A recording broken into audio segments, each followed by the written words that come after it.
यह किस्सा उत्तर प्रदेश के एक छोटे से गांव से जुड़ा है जिसे वहां के लोग आज भी याद करते हैं। गांव का नाम था सियापुर और यह गांव एक बड़े जंगल के किनारे बसा हुआ था। गांव के लोग बड़े शांति प्रिय और मेहनती थे, लेकिन इस गांव में एक अजीब बात थी। यहाँ रात के समय कोई भी बाहर निकलने की हिम्मत नहीं करता था। गांव में बड़े बुजुर्गों का कहना था कि जंगल के पास एक पुराने कुएं के पास एक भूतनी का साया है जो रात में प्रकट होती है। उस भूतनी का नाम था मंजरी और वह एक गरीब किसान की बेटी थी जिसने कई साल पहले प्रेम में धोखा खाकर कुएं में कूदकर अपनी जान दे दी थी। कहते हैं कि उसकी आत्मा अब भी वहां भटकती है और वह हर रात अपने प्रेमी का इंतज़ार करती है। गांव में एक युवक था जिसका नाम अर्जुन था। अर्जुन पढ़ाई के लिए शहर गया हुआ था और वह गांव की इन बातों पर विश्वास नहीं करता था। छुट्टियों में जब वह गांव वापस आया तो उसने एक भूतनी की कहानी सुनी और इसे महज एक अफवाह मानकर हंसी में उड़ा दिया। अर्जुन को लगा कि यह कहानी केवल गांव वालों की कल्पना का एक हिस्सा है और उसमें कोई सच्चाई नहीं है। एक रात को अर्जुन दोस्तों के साथ जंगल के पास जाने की ठानी।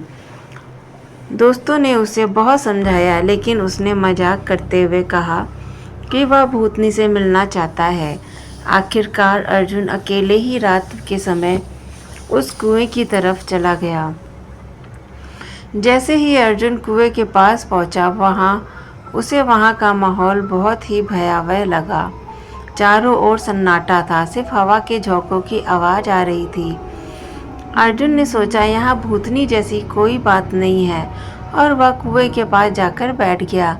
लेकिन अचानक उसे लगा कि कोई उसकी ओर देख रहा है। उसने चारों ओर नज़र दौड़ाई, लेकिन कोई नज़र नहीं आया। तभी कुएं से एक ठंडी हवा का झोंका आया और अर्जुन को ऐसा लगा कि किसी ने उसके कंधे पर हाथ रखा हो। वह घबराकर पीछे मुड़ा, लेकिन वहाँ कोई नहीं था। अर्जुन की धड़कनें तेज हो गईं। तभी अचानक कुएं में से एक सफ़ेद साड़ी में लिपटी महिला प्रकट हुई। उसके लंबे बाल उसके चेहरे को ढके हुए थे और उसकी आंखों में एक अजीब सी चमक थी। अर्जुन समझ लिया कि वह मंजरी की आत्मा है। भूतनी ने धीरे धीरे अर्जुन की ओर बढ़ते हुए कहा, तुम मेरे प्रेमी हो, तुम मुझे छोड़कर क्यों चले गए थे? उसकी आवाज़ बहुत ही दर्द भरी थी। अर्जुन की ज़ुबान से कोई शब्द नहीं निकल पा रहे थे। उसने कभी सोचा भी नहीं था कि वह ऐसी स्थिति में फंस जाएगा। वह वहाँ से भागने की कोशिश करने लगा, लेकिन उसके पैर जम गए थे। मंजरी की आत्मा उसके पास आ गई और उसने अर्जुन का हाथ पकड़ लिया। अर्जुन को लगा कि उसकी जान निकल जाएगी, लेकिन तभी उसने देखा कि भूतनी की आंखों में आंसू थे। वह दर्द से कराह रही थी। अर्जुन ने अपनी सारी हिम्मत जुटाकर कहा, मुझे माफ़ कर दो, मैं तुम्हारा प्रेमी नहीं हूँ, लेकिन मैं तुम्हारी मदद करना चाहता हूँ। तुम्हें शांति चाहिए और मैं तुम्हारी आत्मा को शांति दिलाने का वादा करता हूँ। अर्जुन के इस वादे पर भूतनी ने धीरे धीरे उसके हाथ को छोड़ दिया और कहा, अगर तुम सच में मेरी मदद करना चाहते हो तो मेरे अंतिम संस्कार की अधूरी रस्मों को पूरा कर दो। मेरे शरीर को कभी जलाया नहीं गया, इसलिए मेरी आत्मा अब तक इस दुनिया में भटक रही है।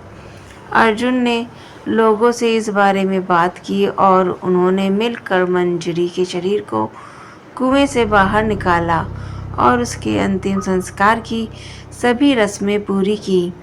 जब अग्नि दी गई तो अर्जुन ने देखा कि भूतनी की परछाई दूर से उन्हें देख रही थी और फिर धीरे धीरे गायब हो गई। उस दिन के बाद उस पुराने कुएं के पास कभी भी कोई भूतनी दिखाई नहीं दी। इस घटना के बाद अर्जुन का गांव वालों पर से भूत प्रेत की कहानियों पर से विश्वास उठ गया और उसने उस दिन से यह ठान लिया कि वह कभी किसी भी अफवाह का मजाक नहीं उड़ाएगा। इस कहानी को गांव के लोग आज भी सच मानते हैं और कहते हैं कि अर्जुन ने एक भटकती आत्मा को मुक्ति दिलाई है।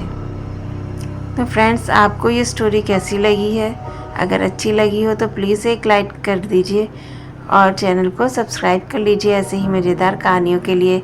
और प्लीज़ कमेंट करके ज़रूर बताइएगा। आप लोग कमेंट नहीं करते हैं कभी।